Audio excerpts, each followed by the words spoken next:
Yeah, everyone, this is Thermites, and this is my redirect and discussion for episode 6 of The Rehearsal. Finally done and recorded and out there.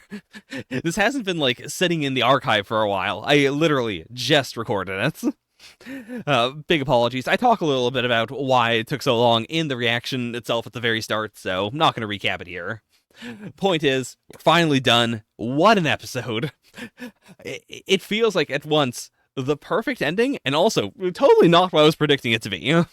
Like, where do we even begin? I guess I'll do what I always do, going through the starts.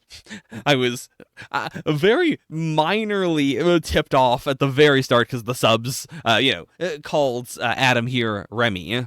Of course, because the episode is very much about Remy and Liam, the two kids playing Adam. But yeah, even then, really didn't realize what the focus was gonna be, which is insane because I did say at the start, every episode talks a little bit about what, how do I put it? The entire series has a lot of themes, and each episode focuses on one, and this is the isn't child acting really fucked up episode. And it feels so obvious in hindsight, how would we not tackle exactly that?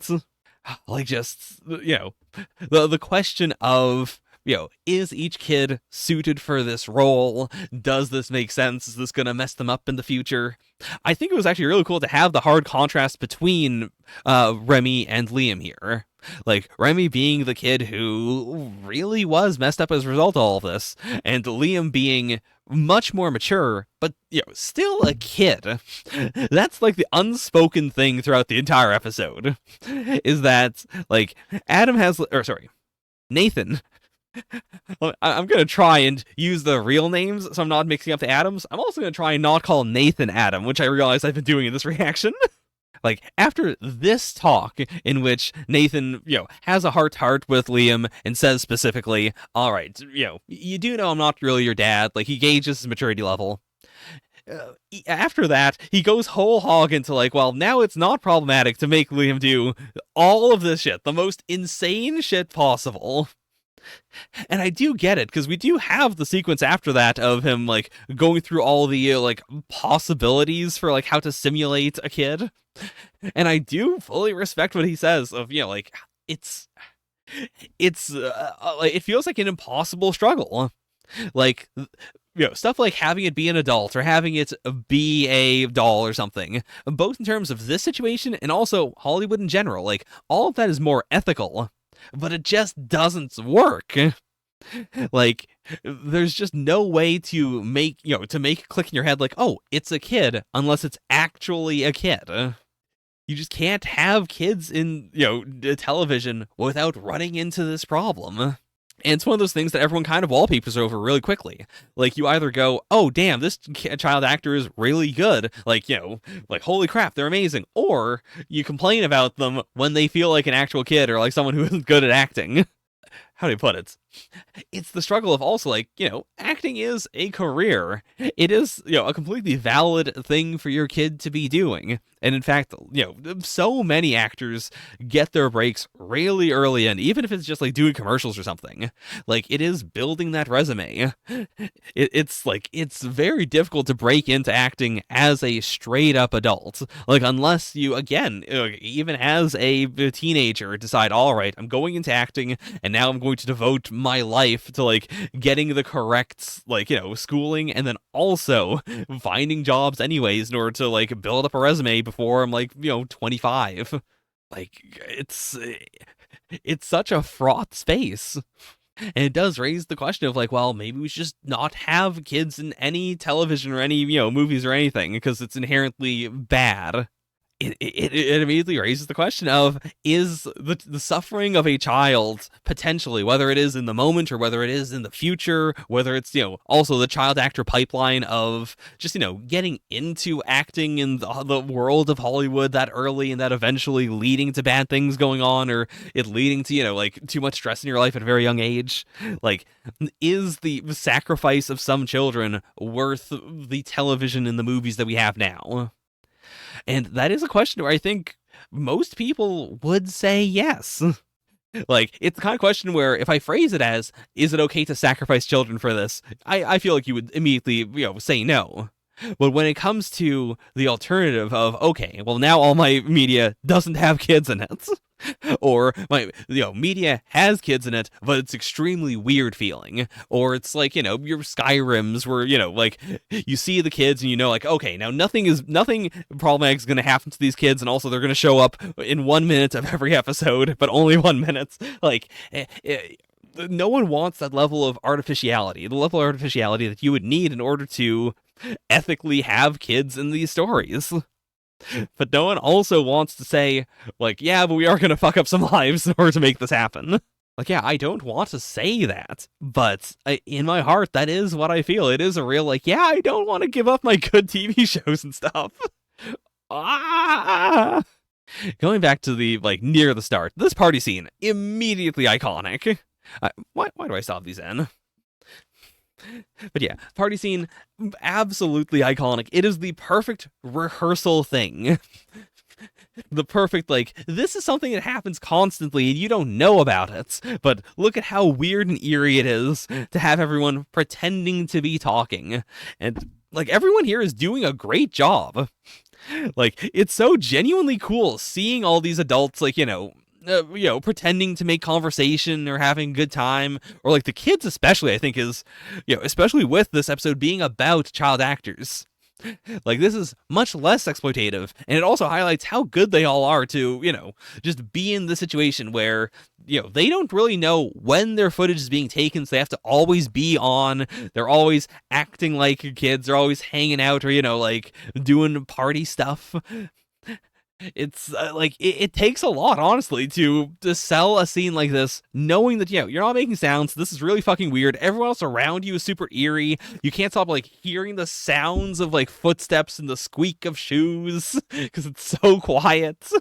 I mean, I can't look at the scene without thinking they must have gotten the license to depict Michelangelo in order to do this, right? Like, this isn't a parody or anything.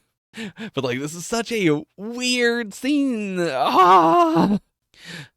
But yeah, the mom who, like, highlights, like, hey, my kid had a bit of a problem and I want you to, to talk to him about it.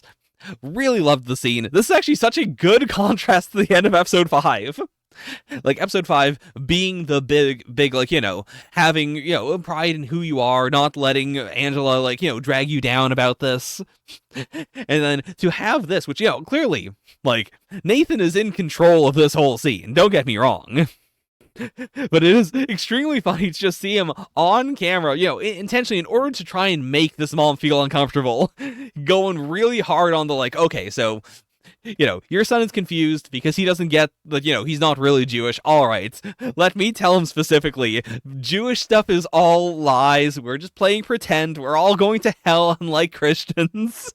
But it also, I think that lack of delicacy and that, willingness to do this in order to, like, dunk on this mom is then like, it's contrasted with Remy, and Amber is his mom's name. Gotta try and actually use her name.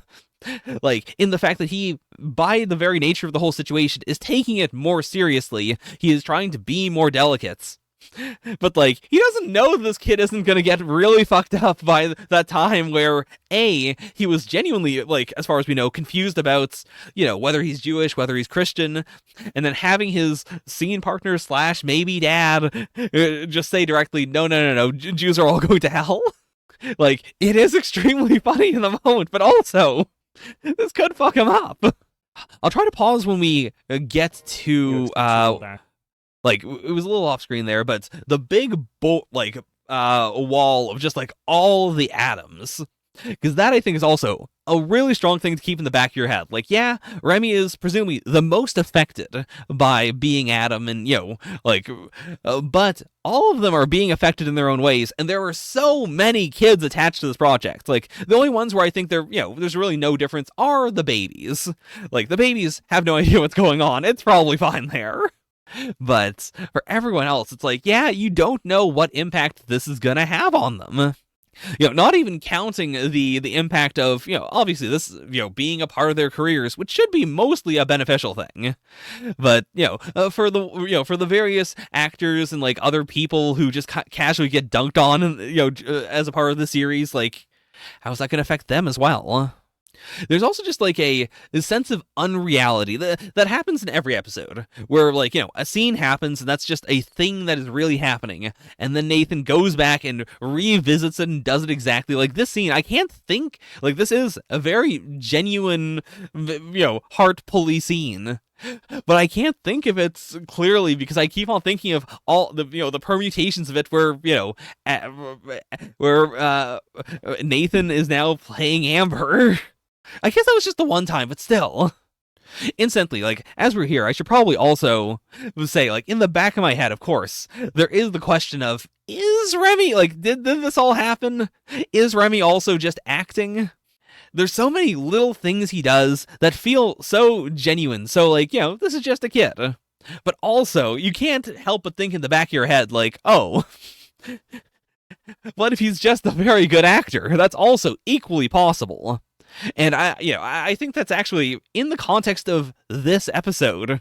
In any other context, you might be thinking like, oh, we're getting ripped off. You're telling me Nathan didn't really traumatize a child?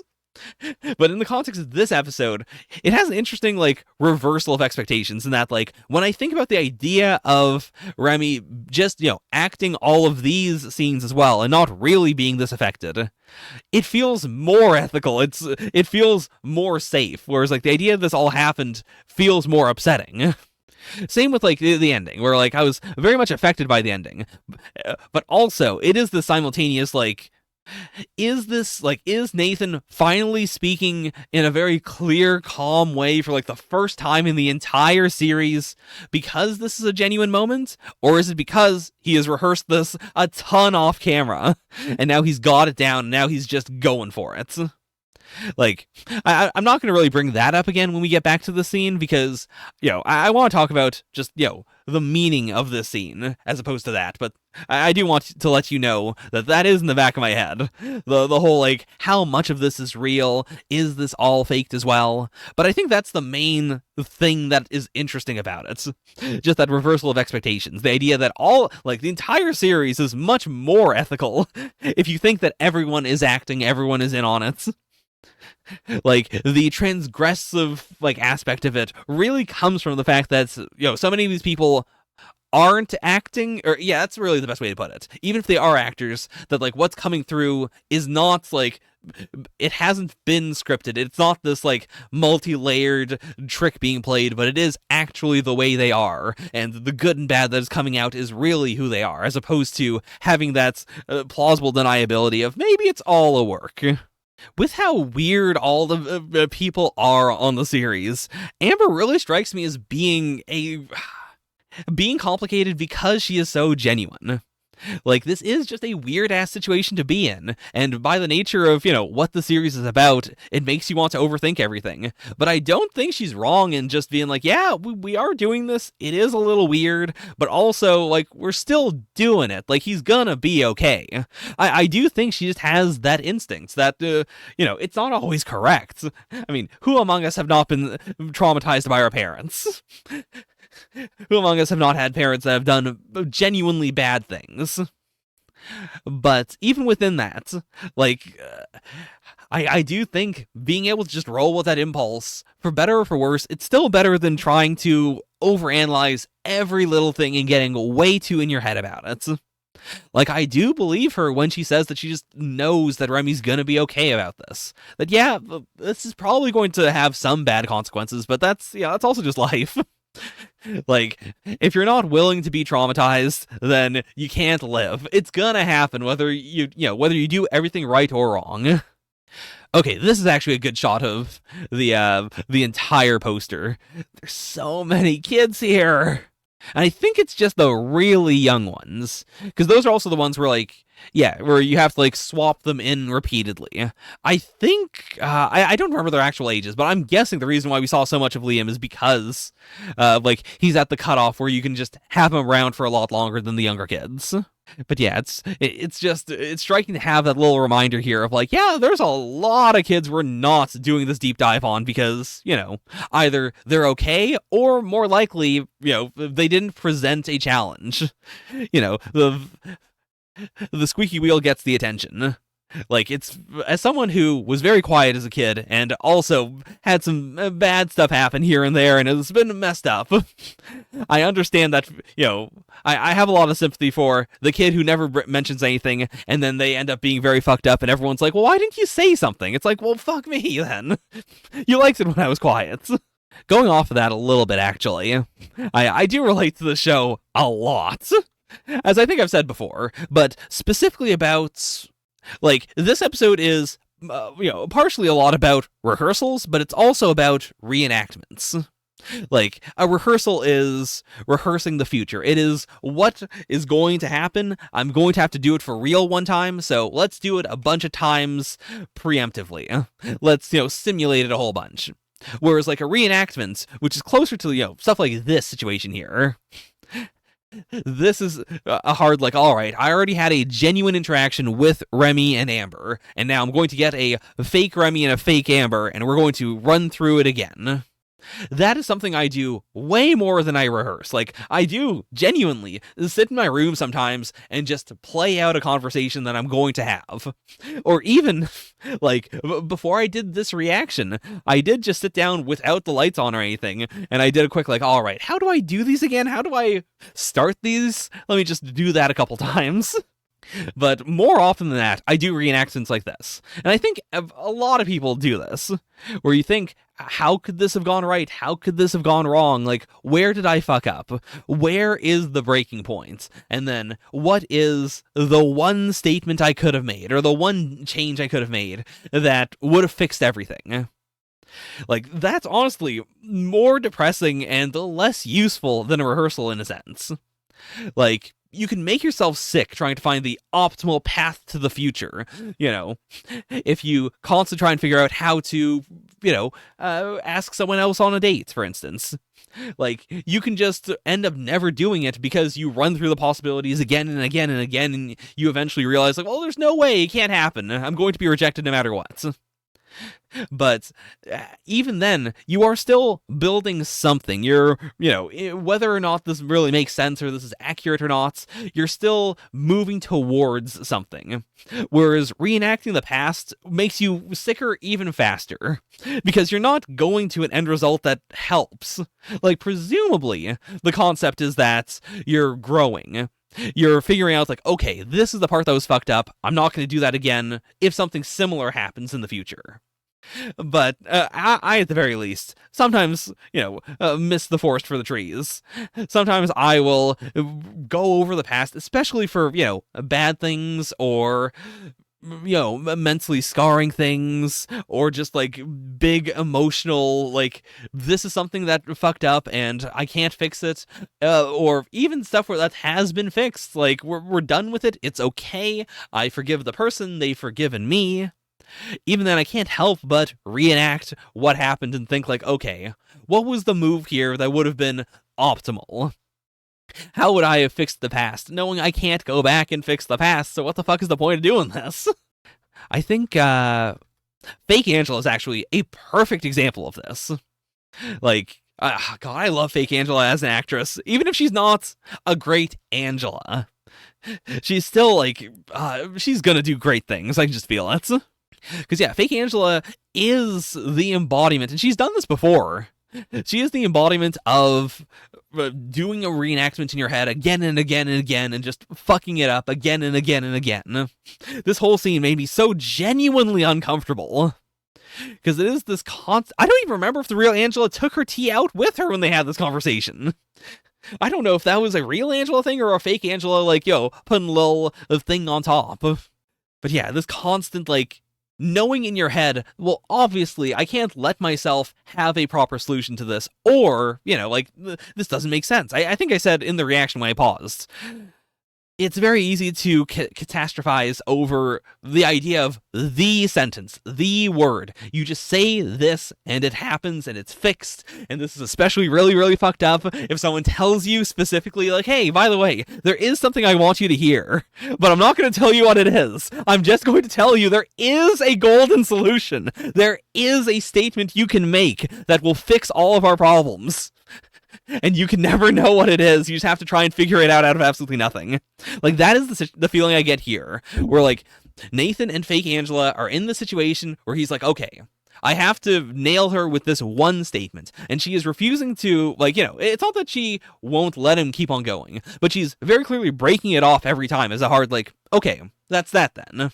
Like, this is not a bridge to then go into a bigger conversation that can then fix our problems. This is a, like, it does feel like she is waiting for a correct statement. And every time he says something that isn't correct, she then goes, well, that's that. Or, you've already made your choice. That's your ending. I'll take my tea. I'll take my tea. I'll take my tea. Again and again and again. And that all leads up to the actual confession to actual Angela, which is completely different. It is that hard, like, you know, they're in the light, it's very fresh and bright, and, you know, he apologizes, and she just immediately forgives him.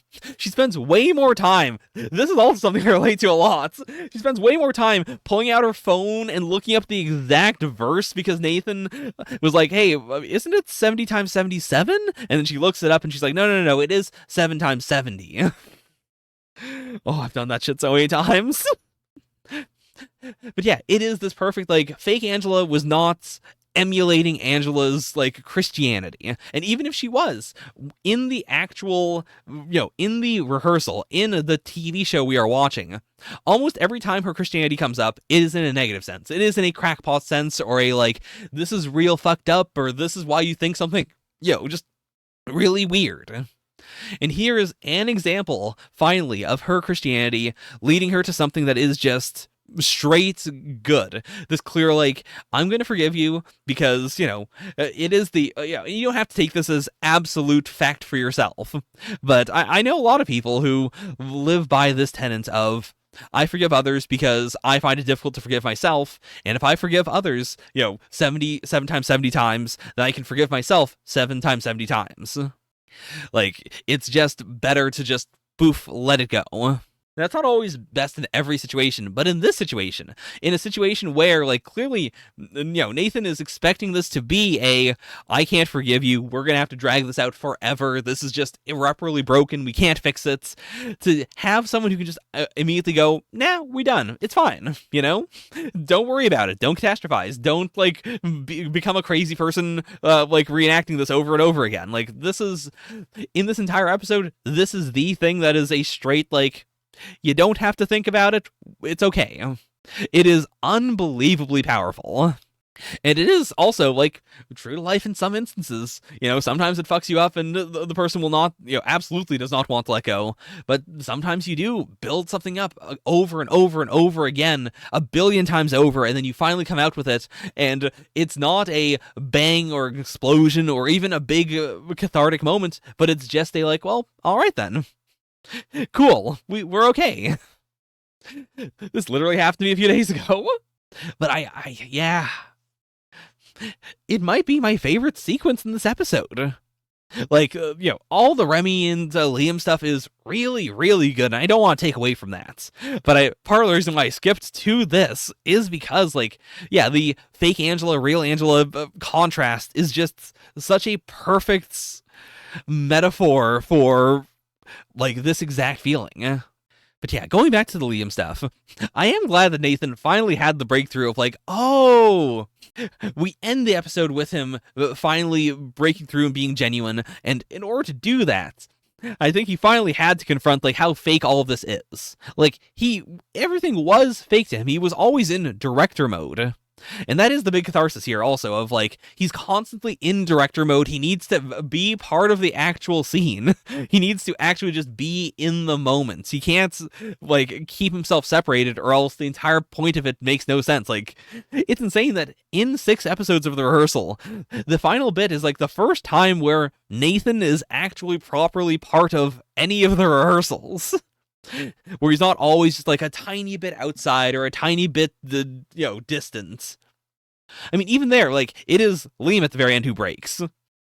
But I think that's all, like, built up to with this whole situation, where Nathan does the thing he constantly does of going like, all right, now here's a scenario, we're gonna play this out, and then he realizes in the moment, like, oh, I gave shitty advice, and of course Liam went with it, because otherwise he'd be breaking the scene. Otherwise he'd, like, it would take way more confidence. I think that's also part of what makes, like, what highlights Liam as being a child actor. Like, it takes a lot of confidence and a lot of moxie as an adult to, in the moment realize, like, okay, this doesn't make any fucking sense. I'm gonna push back on this. Especially in something like this, which is basically improv. Like, it is verboten to push back in improv. The improv thing is yes and. You accept it and then you keep on going. You add something else to it as well. And Liam is very good at not necessarily doing the and part, but at accepting, at understanding, like, okay, this is where we're going with this. I'm going to roll with the punches. Or, anytime where Nathan is being awkward as fuck, he will find a way to smooth it over and go with it.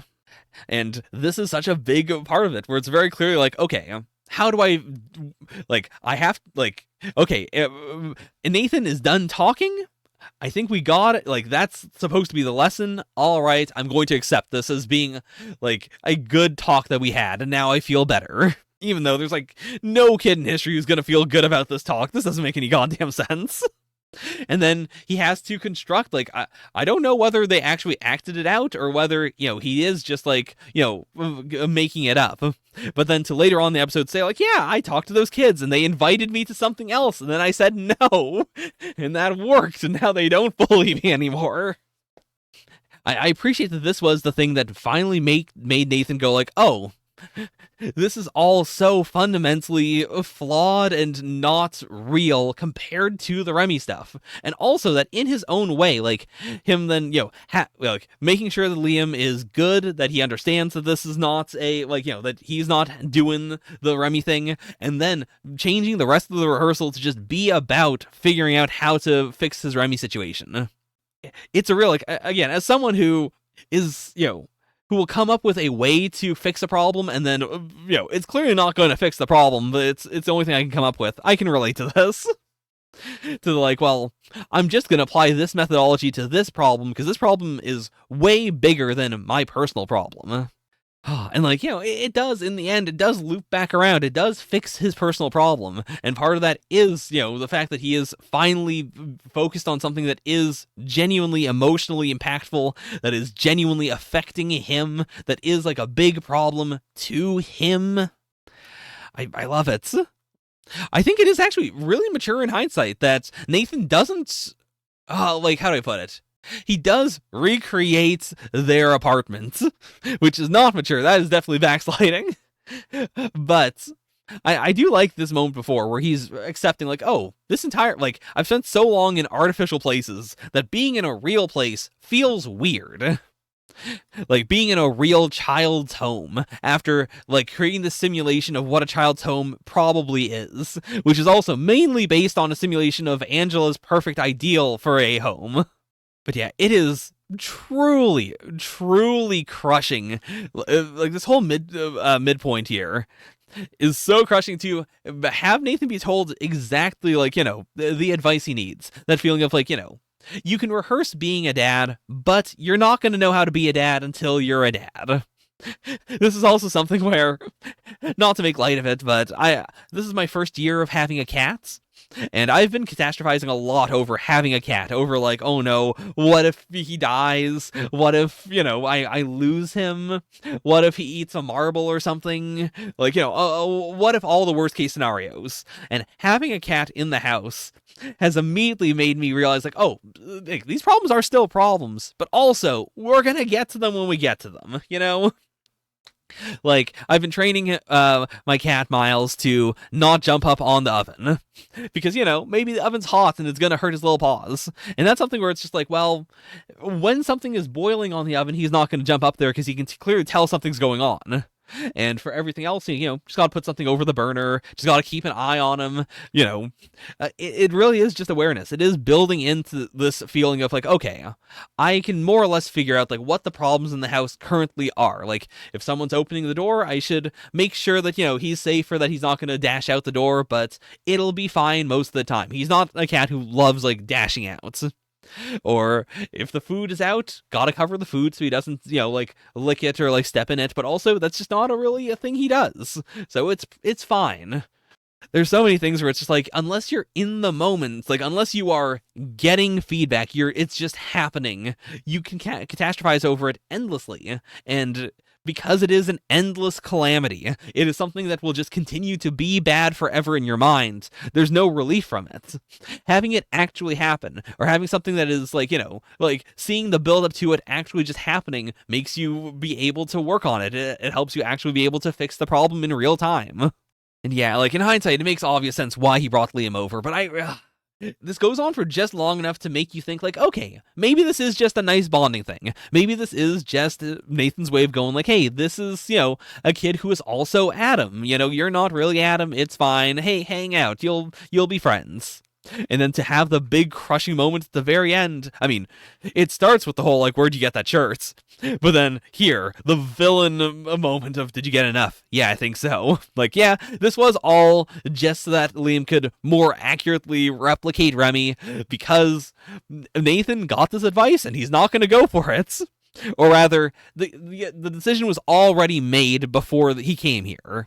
Like, it doesn't matter what Amber could have told him. Like, ultimately, from the moment he decided to come back to this house, the plan was always, I'm going to create a much better simulation of your whole situation. I'm going to recreate you. And there is an awful feeling to this, this whole situation, this idea of like, okay, you're telling me I won't get to understand what it's like to have a kid until I have a kid. You seem to have it together. You can see what is in Remy's eyes. So, of course, if I become you and Liam becomes Remy, then we'll get to the point where I can see it in Liam's eyes.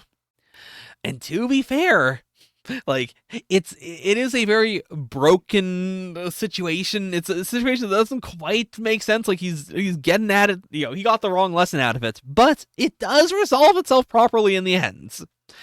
It's a real, like, he didn't need to take the long way around. He didn't need to do all of this shit. But also, you know what? Maybe he did. Maybe he actually did. Because I am saying this as a, like, Nathan is crazy. But also, I'm kind of crazy. We're all, not ideal. If the only way Nathan could have learned this lesson was through a, like, multi-million-dollar HBO project, then maybe this was genuinely the only way he was going to figure it out. Like, maybe he did have to take the long way of going through all of this stuff as a fake mom before he could get around to the ending of, being able to just be in the moment as a dad. Also, God, man, these acting students are so good. I can't get over Fake Nathan. Like, Fake Nathan is not nearly as, like, distinctive as Fake Angela. And I think part of that is because Fake Angela isn't quite Angela. So you have the contrast, whereas Fake Nathan is just really good at being Nathan. Like, the pauses are just right, the awkwardness is just right, the way he holds himself is very Nathan-esque. Like, he's...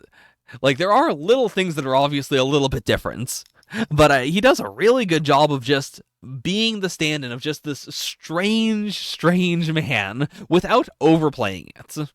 I do think there is this, like, slow, like, softening of Nathan throughout this episode. Like with this clip here that fake Remy / Liam had on his nose. Like, that is very much a Remy thing to do. That was a good move in, like, in the moment. And I do think it is a very Nathan thing to be like, no, don't, have that on your nose. Whereas Amber, I think, probably would have been fine with it being on his nose for a little bit. Like, he's going to take it off. It'll be fine. But this is important because it's, oh my god, I didn't even realize that Nathan, as Fake Amber, has, like, a tattoo strip on, and he painted his nail. I think I saw the painted nails, but I definitely didn't see, like, the sleeve he has on to emulate her, like, tattoos. But yeah, like, having a fake Amber's mom in here was also a very inspired move. to like have this clear, like, yeah, someone else also here, this thing that we as the audience never got to see, and like we don't know for sure if I'm guessing with how obsessive he is that Amber probably has a mom who comes over and like looks after Remy, but just something about that feeling of we didn't get to see it first before it got rehearsed is really novel. Yeah, the final speech is really, really good. Like, it's the most natural he has felt, even if he has, like, practiced it off screen.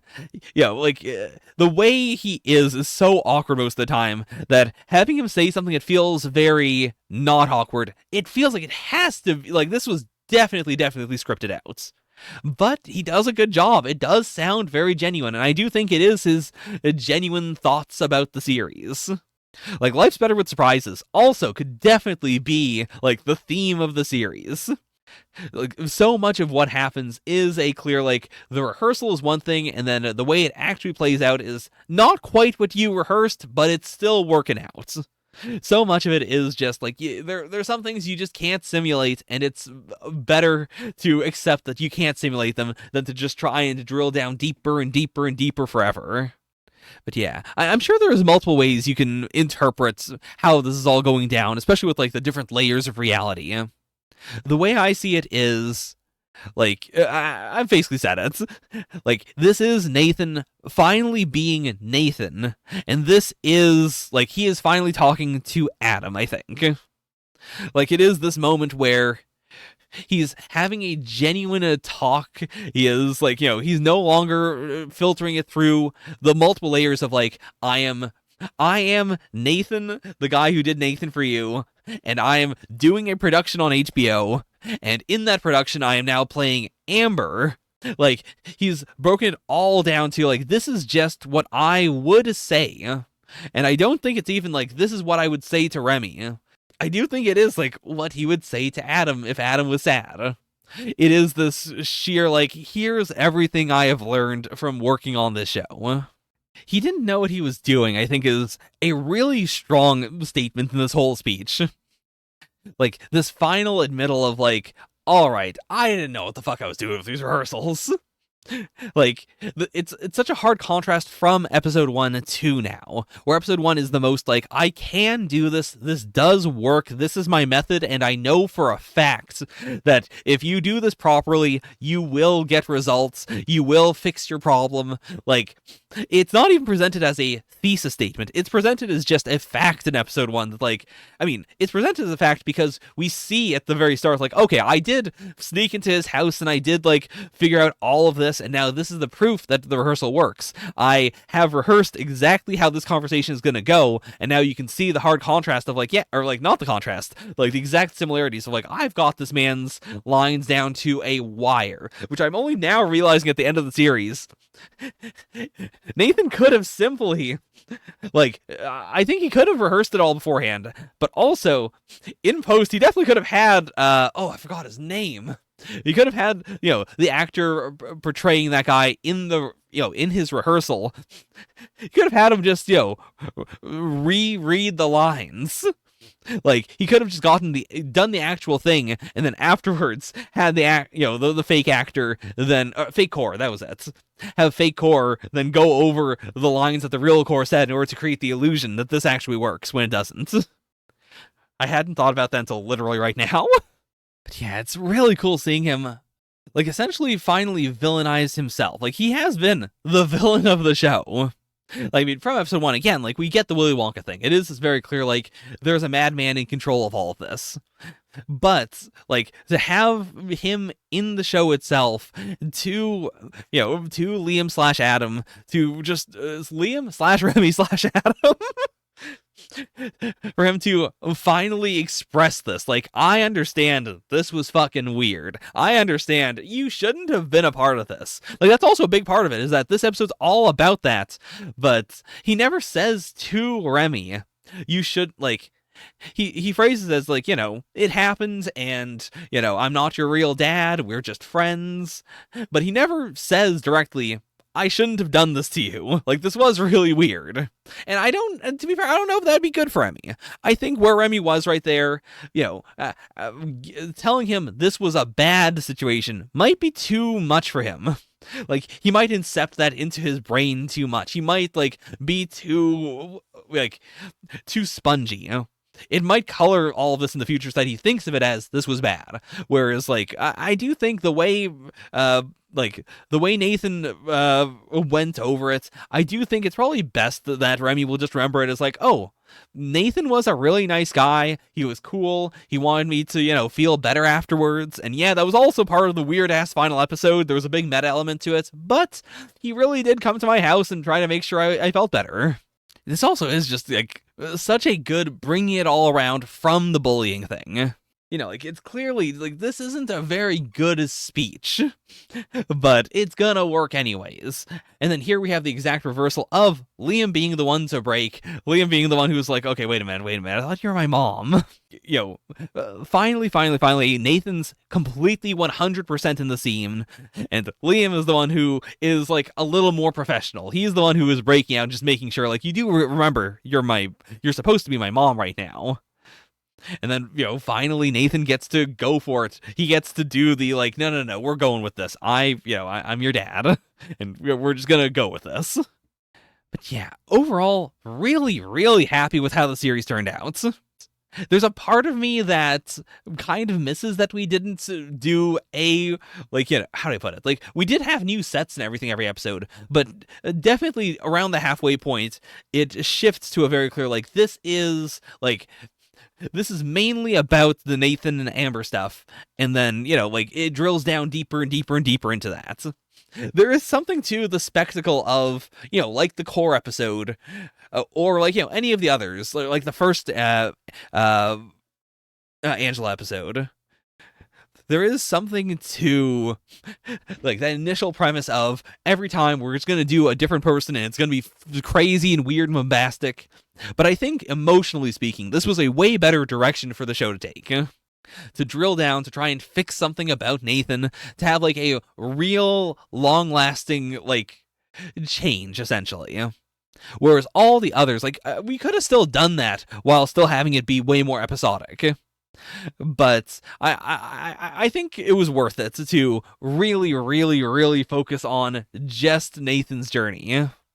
Because, yeah, it feels like he really, really went somewhere with this one. It's also the kind of show where, like, it brings up a lot of stuff, and it's, it's a very clear, like, we're not going to fix child acting, but this is really interesting to talk about. Let's bring up something that no one's really talking about. And I do think this, like, more drilling down perspective was a really cool way to do that. Like, you can still do that with other smaller rehearsals, but yeah. I think also, like, it's funny because part of the rehearsal is definitely life's better with surprises. Part of it, I think, is also just, like, don't overthink it. Like, there's definitely a big rabbit hole you can dive into. And I think it's perfectly fine, to think about the meta elements in great detail and whatnot. But I do think the message of, like, where we're trying to go with this is this hard, like, sometimes you just have to go with it. Sometimes you just have to accept it. Just, let what happens. And that's not separate from being able to dig down in a different context.